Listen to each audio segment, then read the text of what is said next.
Die McDonnell Douglas MD 11 Warde 1 comfort सुबह 101 kilometre über den Atlantik begleitet und landete in Busan, Südkorea, an einem Ort, der als Flugplatz für dringende Lage der Busan Varianten Nationen ausgewiesen ist.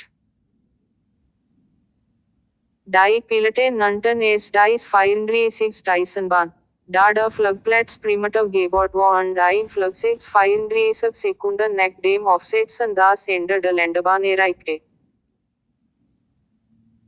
Eine Gruppe von Sicherheitspersonal der Luftwaffe stieg in den riesigen Airbus ein und informiert über die neuesten Nachrichten über Seoul, dessen Regierung Kars Devasstand, Atomspreng auf nach Pyongyang, Nordkorea, zu schicken.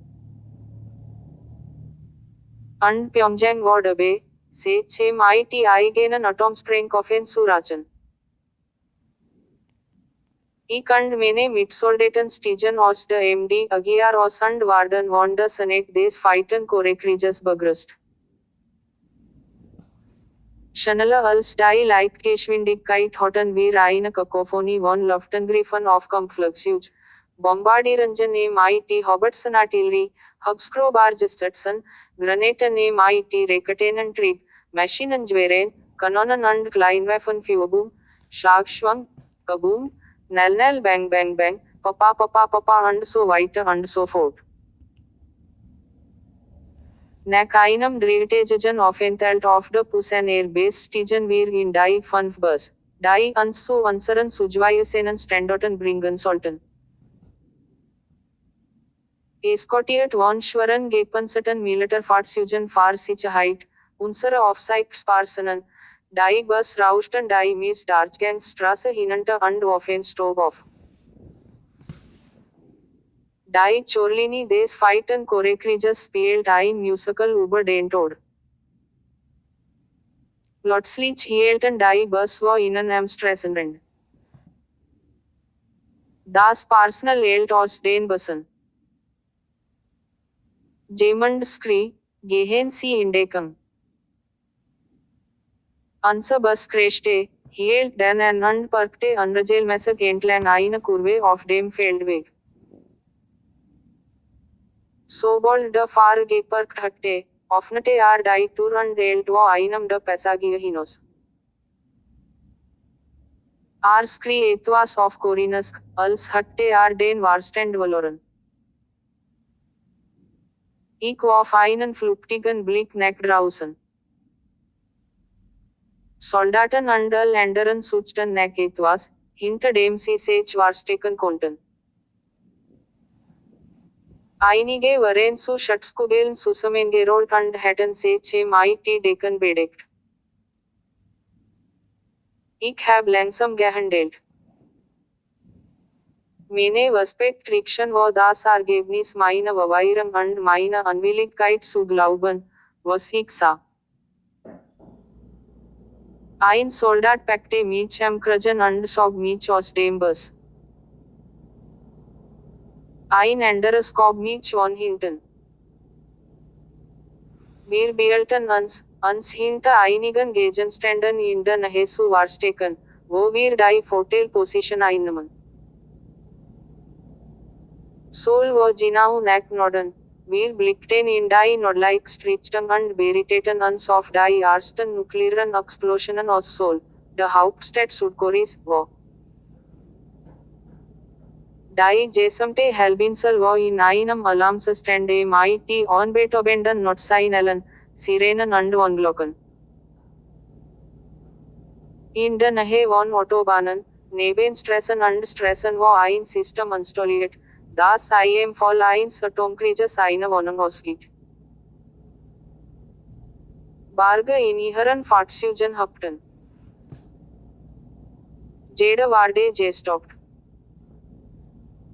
All waren in ihren Spuren gefroren und hatten sich versteckt, wo immer sie es finden konnten. Fahrzeuge waren auf den Hauptstraßen, auf Brücken, in Tunneln und in Verkehrskreisen abgestellt. Im Notfallmodus blinkten die Ampeln und zeigten eine unwarnbare schlimme Situation an. Ich blickte in die Nebelluft und die frühen Frühlingswolken und bemerkte, dass das Firmament stationer, bewegungslos und fest war.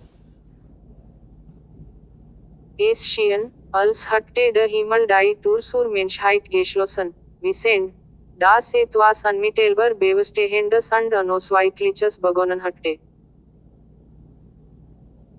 Die Menschheit hatte ein eigens Todsartel unterzeichnet.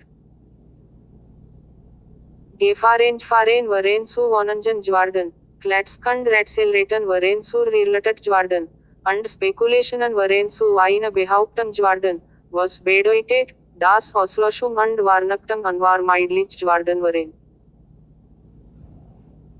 Eine Soldaten war zu einem Schutzwall zusammengerollt, und ihr Gesagt war neben mir in den Dreck gepflanzt. Mit ihrer rechten Hand packte sie meinen Nacken und schlug mein Gesicht gegen den Dreck. Sie schrie, runter. Dann hat ich den lautesten Knall, den ich gehört hatte, der Boden zittert, dann brachen Stoppelen vom Bodenpunkt aus. Der Tod war angekommen. Dieses laut dronende Geräusch war aus dem Norden gekommen, Soul. Sofort stand die Luft still, als die Stille hinbrach. Ein Hand, schrie ein Soldat. Mikroden Luftwellen waren mit einer Fluggeschwindigkeit von Mach 10 angetrieben, die durch die anfängliche Nuklearexplosion erzeugt wurde. Die Dienstbranden entweder oder waren bis zu 10 Meilen vom Nullpunkt entfernt geworfen worden. Jedes Lebewesen auf der koreanischen Halbinsel crashte warnst. Jede und alles erlebte jetzt den thermonuklearen Niederschlag. Niemand und nichts war vom Fortschreiten des Todes befreit. All und all hatten ein Bild vom Tod, als sich nähert. Skride Kohl und Verzweiflung kamen aus allen Richtungen. Wir haben uns gegenseitig geholfen, die Feuer auf unserem Rücken zu löschen. Ich drehte mich mit einem brennenden Feuer auf meinem Rücken um. Ich rollte mich auf den Boden. Sobald mein Feuer gelöscht war, half ich anderen, die dann in der Lage waren, noch anderen zu helfen, die in Not waren. Ein Soldat schrie und rannte amok. Ich eilte zu ihr hinüber, packte sie am Boden und löschte das Feuer auf ihrem Rücken. Aus heiterem Himmel hat sie auf, sich zu winden, und sie machte eine Flachelinie. Ihr Haare und ihr Kopf waren stark verbrannt. Ich trug sie in die vorübergehende Leichenhalle im Freien und legte ihren toten Kopf neben die anderen Leichen. Ein bedrohlicher Gestank, ein widerlicher Geruch, ein unangenehmer Geruch der Gestank von verbranntem menschlichem Fleisch fiel über die Halbinsel. Inmitten von mehrere Schreien und Schreien war ich überall und tat, was ich konnte, zu helfen. Ich ließ mich auf die Knie fallen, mein Gesicht im Dreck, und betete, allmächtiger Gott, gib uns die Kraft, weiter zu machen. Zwei männliche Soldaten sprinteten herüber und überprüften meine Vitalfunktionen. Einer fragte, Soldat, geht es dir gut? Die andere überprüfte meinen Puls und sagte, sie legte mit Verbrennungen auf dem Rücken.